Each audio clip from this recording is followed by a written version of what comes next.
Hey everybody, welcome to day 33 of confinement. A little bit of bad news here to start. My co-star from yesterday, Milford the millipede,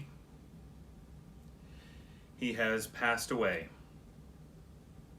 sadly. We've been working together for a couple of days filming the sequences for that video. And I said, hey, I'm going to take care of you, and I made him a house, but it seems like the stress of the premiere was too much for him. And he has gone to that great place in the sky for bugs.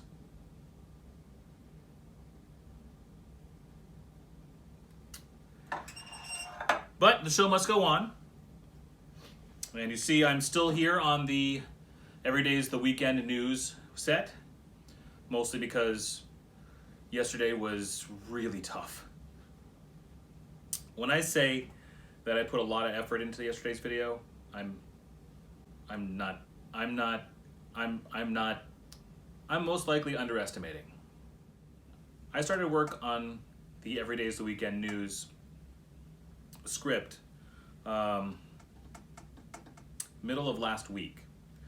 Started writing it, started putting together the slides for these inset photos. Some of them were original stuff, some of them is stuff I just pulled off of the internet. So it was a lot of work to try and come up together with. But yesterday was the bulk of the shooting, the bulk of the editing. And I started at a little bit before 3 o'clock yesterday, and I finished just after 1 p.m. today. That's when everything got published. I took a 30-minute dinner break to have the leftovers of the chicken from the day before, just to heat it up, eat it, put it in my mouth, and go back to work. And that was probably about 4 a.m. this morning. It was a lot of work. It was a lot of time. Well, today I was able to get a little bit further in the unemployment website, which is great. I almost got to the point where I could put my bank routing information in, which I think is the last step. I got probably 7 pages into the program now, and then at 8:07 I got kicked off. It didn't say that they were doing the maintenance anymore, but apparently they are. They're still using the overnight hours to get payments processed. Maybe tomorrow I'll be able to get a little further even, because it does seem like the system is working better. Can we have a conversation about Pringles for a second? Now, I love this unique design. I love the idea of the Pringles, being in this tube, because it's just so unique. However, I do find them to have a design flaw, because when you're eating them right off the top, it's like, oh, this is so good, it's so easy, just pull, pull, pull, pull, pull, pull, pull. But eventually you get to a point where you can no longer reach the ones that are right there, and your hand doesn't fit inside the canister. I mean, my hand doesn't fit. I mean, I'm sure somebody's hand would fit, some of my smaller friends or children. And if you pour it out into your hand, you get all these flakes and everything that go all over the place. That is not clean.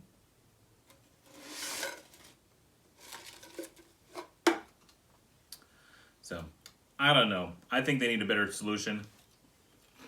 I'm going to suggest that they make it out of like a rubber type of thing that can stretch, so you can always fit your hand inside. Maybe like a plastic glove type thing, where you can put them in and it just kind of forms around your hand. Then you can still have the tube in the same kind of concept, except you can reach them. All right, so I think I got it. Yeah, my hand fits in.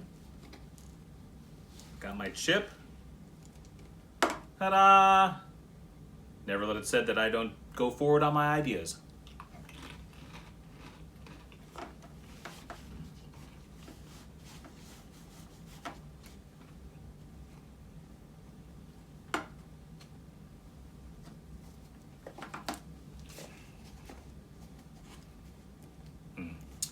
That's a new problem to deal with.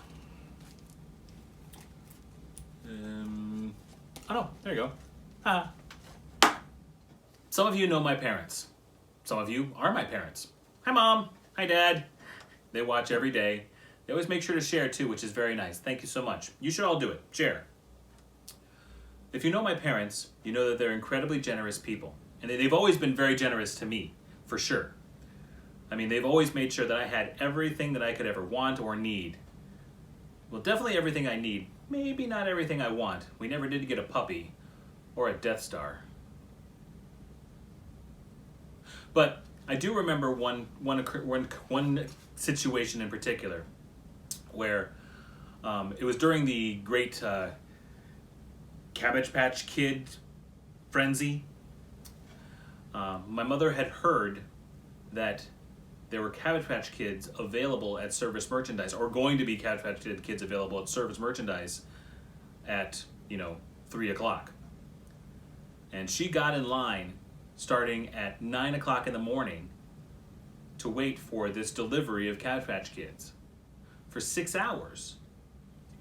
And once she got to the front of the line, she saw that there were no girl Cabbage Patch. There were only girl Cabbage Patch Kids, no boy Cabbage Patch Kids. And she knew that I wanted a boy, because though I was a boy who wanted a doll, which was decidedly unmasculine, I wanted a boy doll because that was the macho thing. You get a boy Cabbage Patch Kid, then you can say you're macho. What are you gonna do? I was a kid. She bought the girl Cabbage Patch Kid, went down to another aisle, found doll clothes that would fit the Cabbage Patch Kid, that were boys' clothes, so that she could change the Cabbage Patch Kid from a girl to a boy. Now, Cabbage Patch Kids, the one thing that made them different than other dolls was they had a birth certificate, which had their name and their gender and their date of birth and, assigning physician, which was the same guy for everybody, but, whatever. And you could send that birth certificate back in and have it changed if you wanted to have the Cabbage Patch Kid have your last name, for example. And that was one of the big selling points of the things. Well, my mother did was she sent in the Cabbage Patch Kid's birth certificate and had its gender identity reassigned.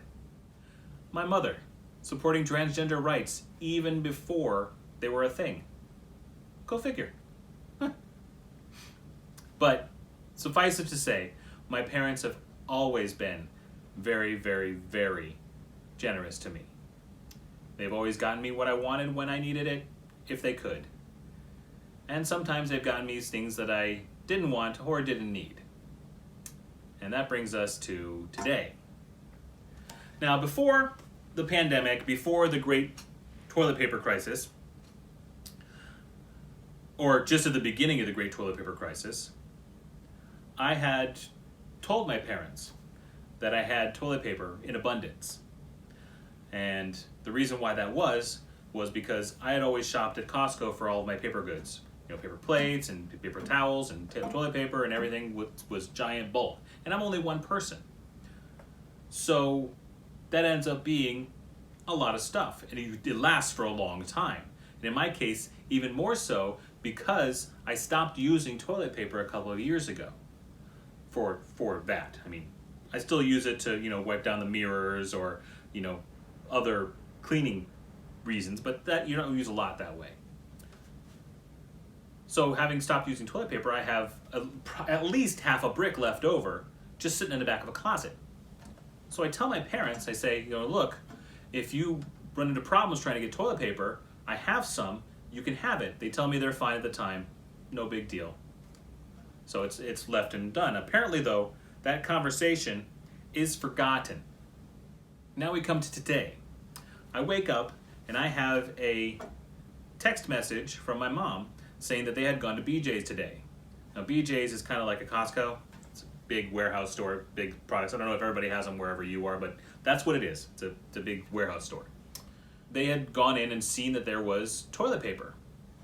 So great, they were going to go buy some toilet paper, and they thought, hey, well, let's get some for Paul. He'll need some too. Will I though? I mean, I'm only one guy. I don't eat a lot, especially now. I'm eating a lot less because I'm doing all the editing and forgetting to eat every day. I don't need a lot of toilet paper, and I have a bidet, and I use wet wipes pretty much exclusively, so no toilet paper. They don't know this at the time because I'm asleep and they're at BJ's. So they try and get another package for me. Well, thankfully, for me and my space limitations, they're not allowed to get a second pack. You're only allowed one pack per purchase, apparently, at this location. So, great. They didn't get me one. But right next to the toilet paper is paper towels. Now, I love paper towels. I use paper towels like crazy. They are one of my favorite kitchen aids. I mean, aside from the idea that they're not great for the environment, I think they're perfect pieces of equipment for your kitchen. And I usually have a lot of them. And as it turns out, prior to the pandemic, prior to everything being locked down, maybe a week beforehand, I had gone out and I had gotten a big brick package of Bounty paper towels. I mean, it is this high off the ground. This is not me. I'm not overestimating. This is how far it comes off the ground. When I got home and I went to put it away, I realized, oh crapsicle, I already have about a quarter left of the previous one of those that I had. Whatever, no problem. They don't go bad. It's fine. I'll just stuff them in the back of the closet.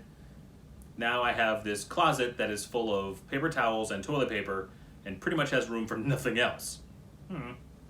Back to my parents, who didn't know any of this either, and they go and they buy me a giant package of paper towels. Cool. I'm going to show you right now all of the bath tissues that I have. Now remember, keep in mind, this is not hoarded. This is not me going out and panic buying. This is just stuff that I had ahead of time that by condition of me living alone and being the only one here to use any of it, other than Teddy, who is really low maintenance, this is what I have.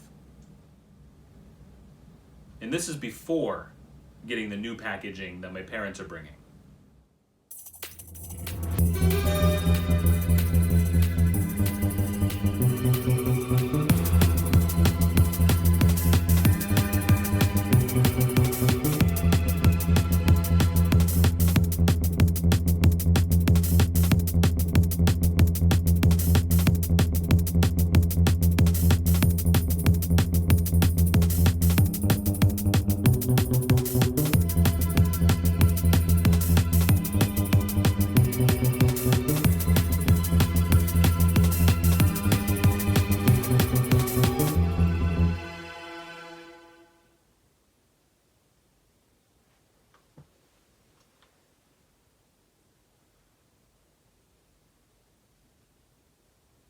Mom, Dad, I think I'm good.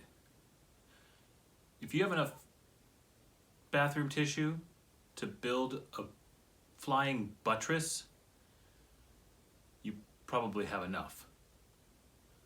But thank you. I love you.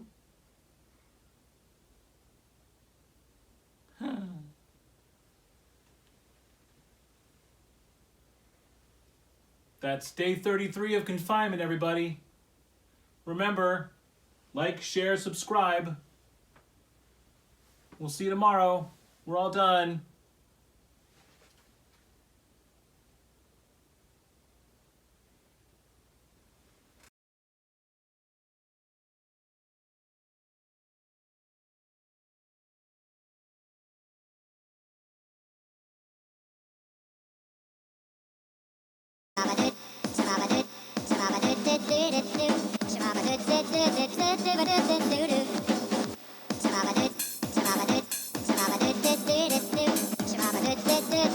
Shabba